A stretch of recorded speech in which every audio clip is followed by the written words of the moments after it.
Bang, bang, bang. Get up and serve me breakfast now. My mother-in-law's voice cut through our bedroom door like a knife. I thought I was just dealing with a demanding house guest.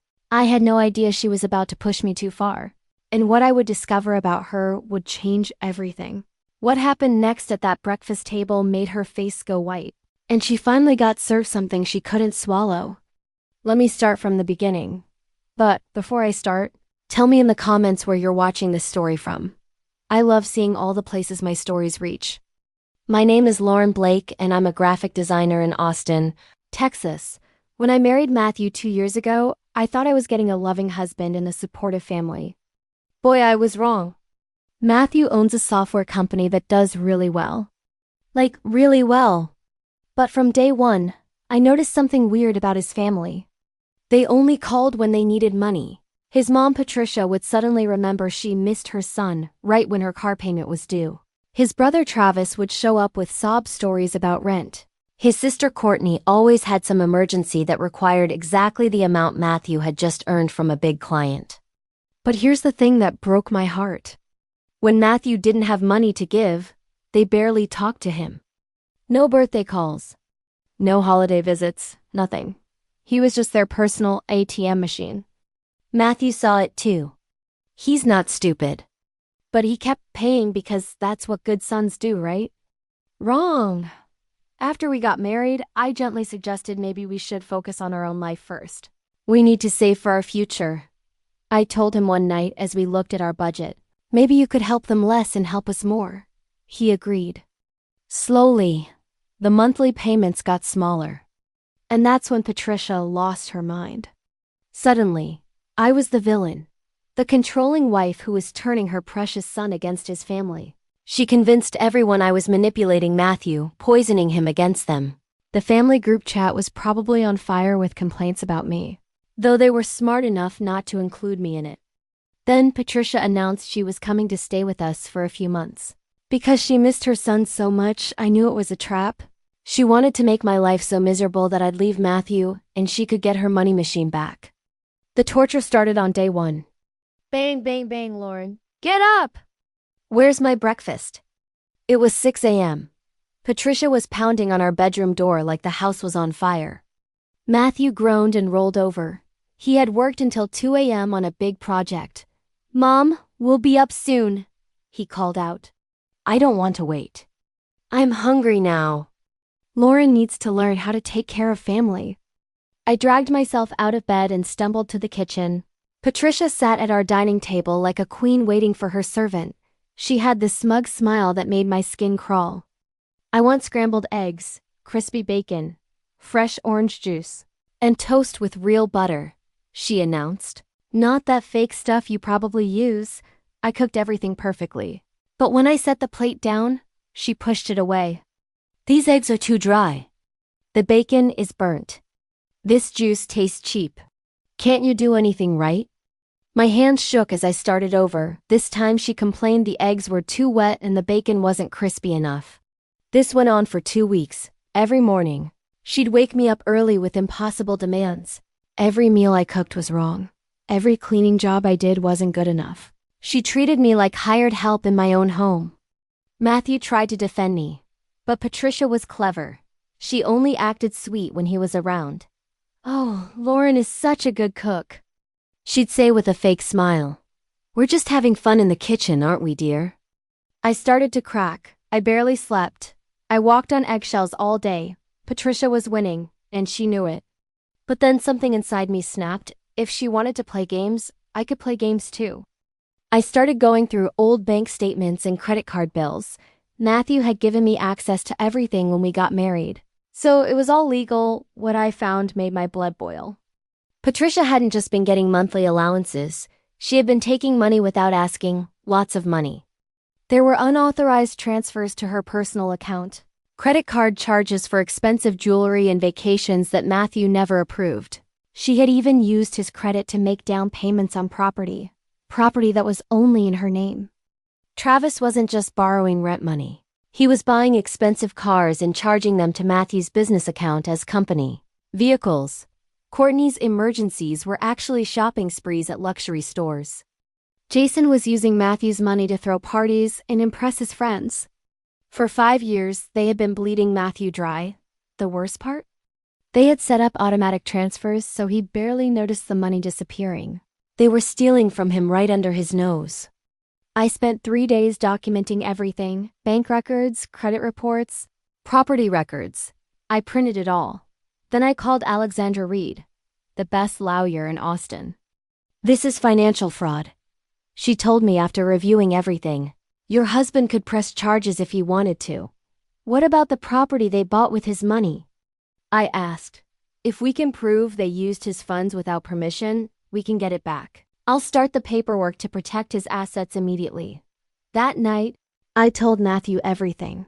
At first, he was shocked. Then he was angry. Then he was hurt. "They really did this?" he asked, staring at the bank statements. "All of it. For years." Matthew's face went hard. "What do we do?" "We take back what's yours." "All of it." The next morning, Patricia woke me up as usual. Bang, bang, bang. "Lauren, my breakfast, now." But this time I was ready. I cooked her usual order: scrambled eggs, crispy bacon, fresh orange juice, toast with real butter. I set it all down in front of her with a sweet smile.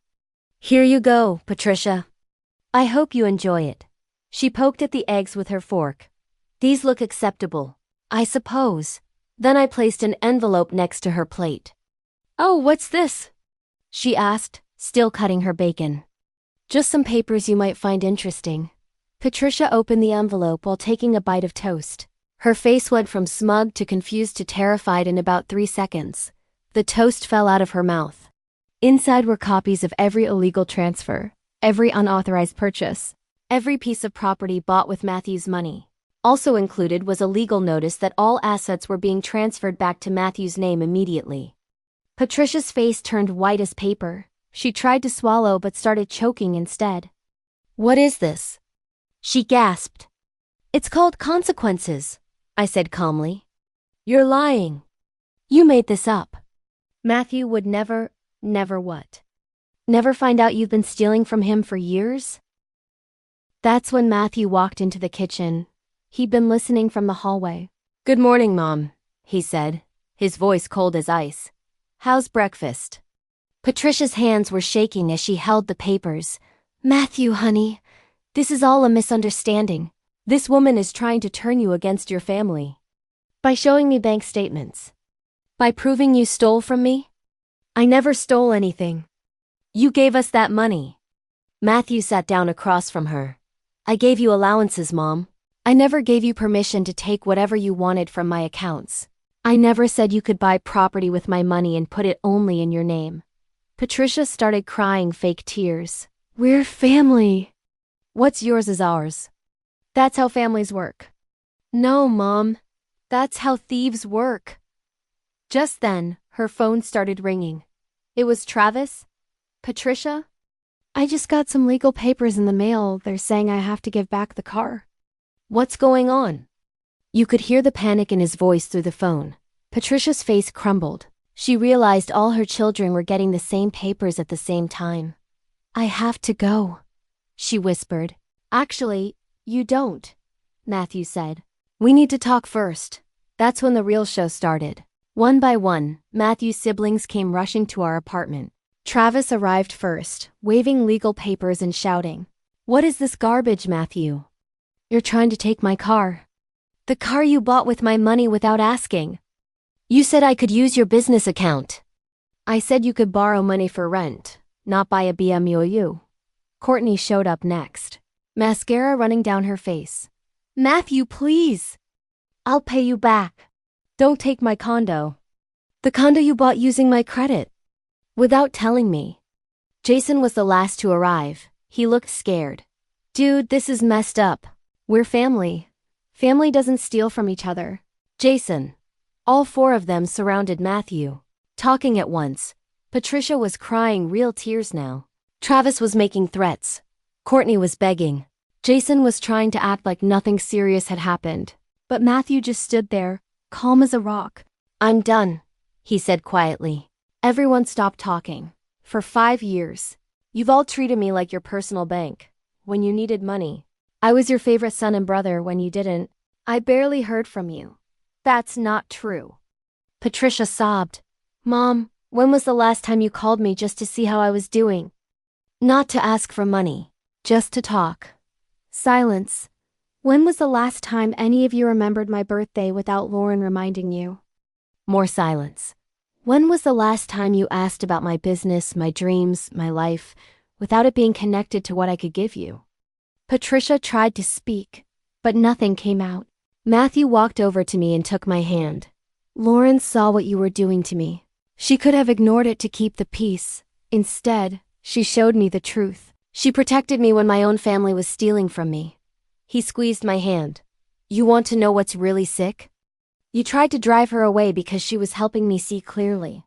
You treated her like garbage in our own home because she threatened your free money. Travis stepped forward. Matthew, come on. Don't let her control you. Matthew's voice got deadly quiet. Control me? Like you've all been controlling me for 5 years? He let go of my hand and walked to the window. Here's what's going to happen. All the money you took without permission is being taken back. The cars, the property, the credit card debt, all of it. You have 30 days to work out payment plans, or it goes to court. You can't do this to us. Courtney screamed. Watch me. Matthew turned back to face them. And Mom? Your vacation here is over. You need to leave today. Patricia stood up, her whole body shaking. If you do this, you're not my son anymore. Matthew looked her right in the eyes. If stealing from me is what makes me your son, then I don't want to be. One by one, they stormed out. Travis slammed the door so hard a picture fell off the wall. Courtney was sobbing. Jason kicked our trash can on his way out.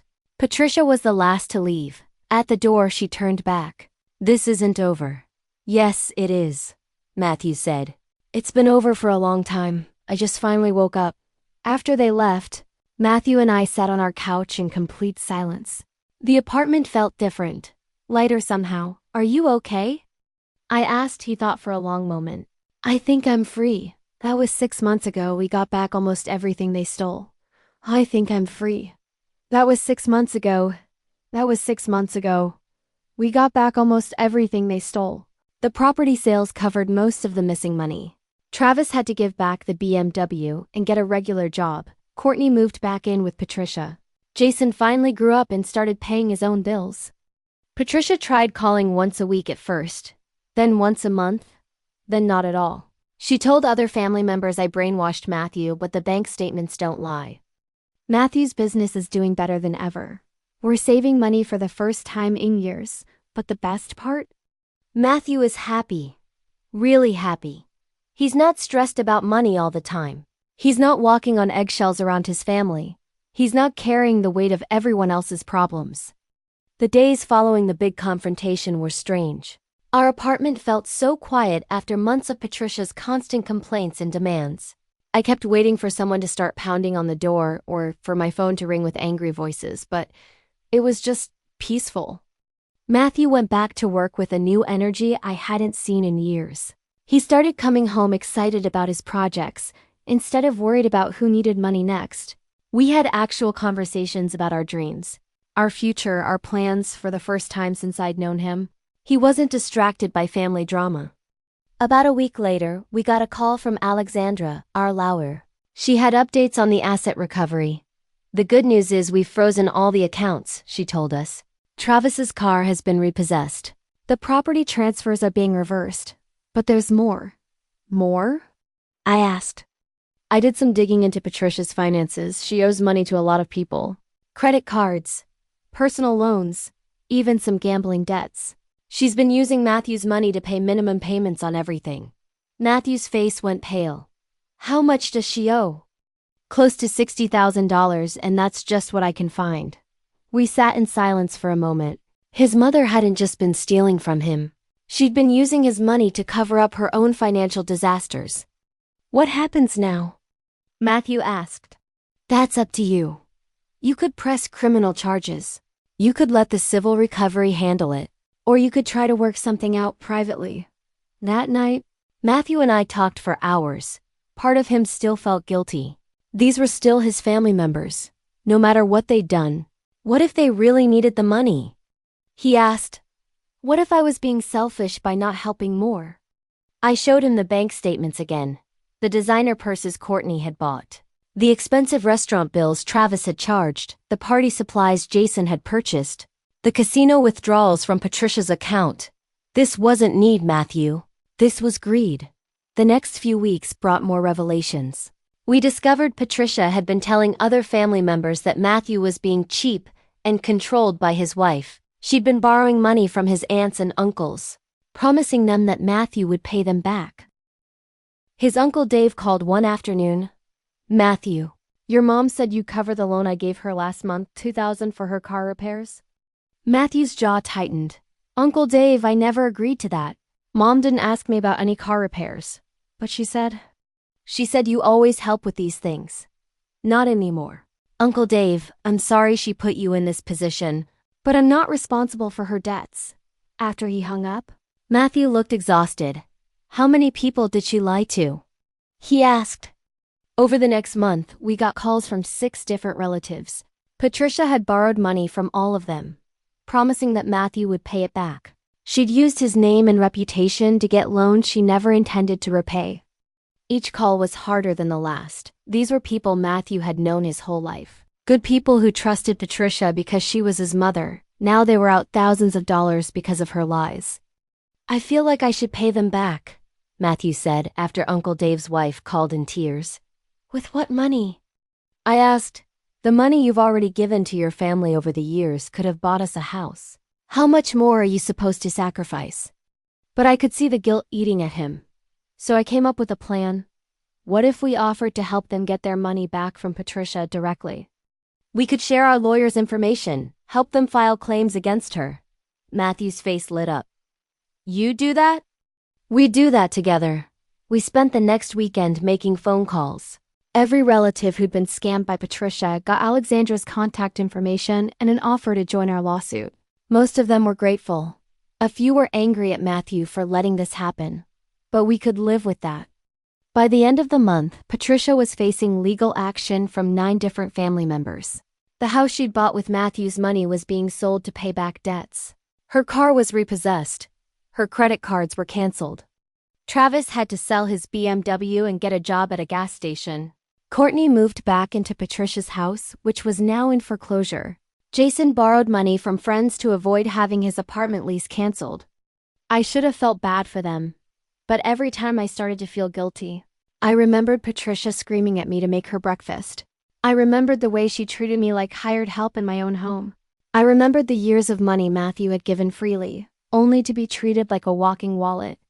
3 months after the confrontation, Matthew got a letter in the mail. It was from Patricia, written in her shaky handwriting. Matthew, I know you're angry, but I'm your mother. Family forgives family. I'm willing to forget this whole misunderstanding if you are. Call me love, Mom. Matthew read it twice, then handed it to me. What do you think? He asked. I think she still doesn't understand what she did wrong. Yeah, she's calling it a misunderstanding. None. Sorry I stole from you. Not I was wrong. Just, let's forget it happened.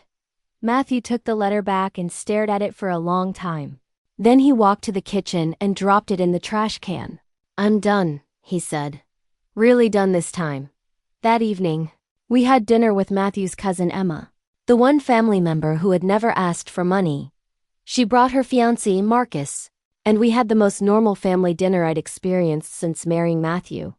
You know, Emma said over dessert, the whole family is talking about what happened, about how terrible I am. I asked with a laugh.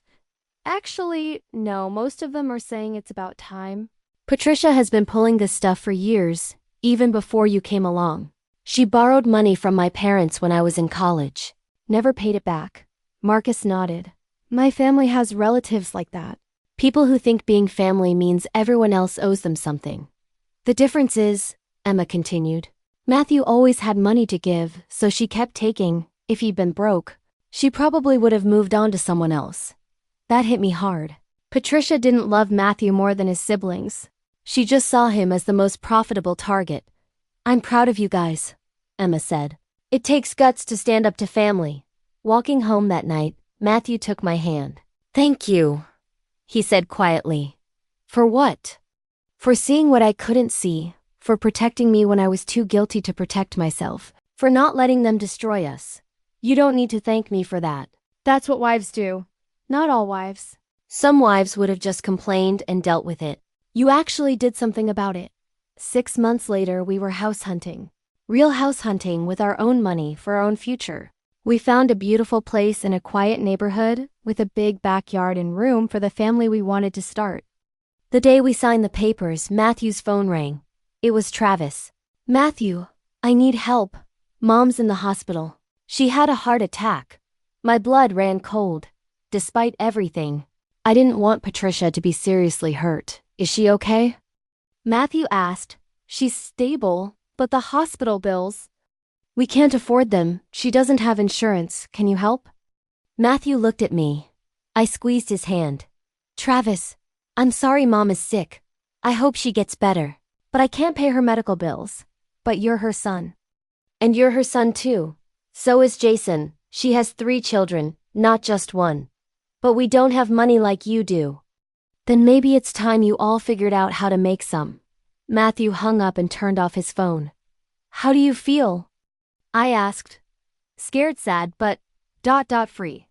We drove to the hospital that evening, not to pay bills or fix problems, but just to visit. Patricia looked smaller in the hospital bed, older and more fragile than I'd ever seen her. Matthew, she whispered when she saw us. I knew you'd come. How are you feeling, Mom? Better now that you're here. The doctors say I need surgery, but it's expensive. I told them my son owns a business, that you'd take care of everything. Matthew's jaw tightened, but his voice stayed gentle. Mom, I hope you get better, I really do. But I can't pay for your surgery. You need to work with the hospital on a payment plan. Patricia's eyes filled with tears. I'm your mother. I gave you life. And I gave you 5 years of my income. We're even. As we walked back to the car, Matthew was quiet. Do you think I'm a bad son? He asked. I think you're a son who finally learned the difference between love and manipulation. Patricia recovered from her surgery. The hospital worked out a payment plan.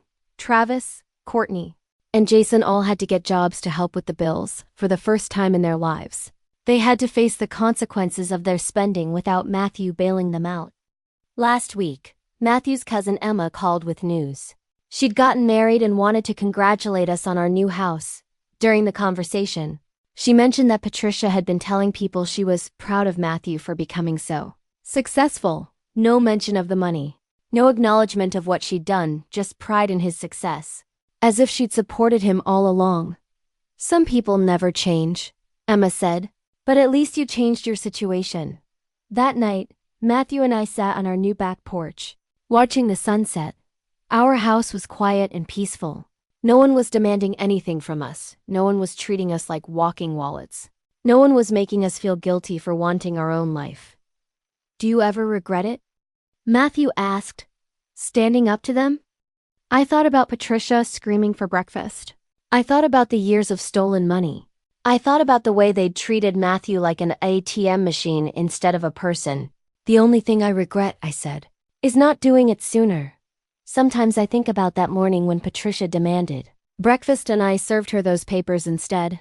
She thought she was going to break me down and send me running. Instead, she pushed me to fight back and save my husband from his own family. Matthew still sends his mom a birthday card every year. He still loves his siblings. But love doesn't mean letting people steal from you. Love doesn't mean being someone's ATM machine. Real love means setting boundaries and protecting yourself. As for me, I learned that sometimes being a good wife means being the bad guy in someone else's story. Patricia will probably always hate me, Travis, Courtney, and Jason will always blame me for their problems. But I sleep great at night knowing I saved my husband from a family that saw him as a paycheck instead of a person. I served Patricia exactly what she couldn't swallow, the truth, and it set us both free.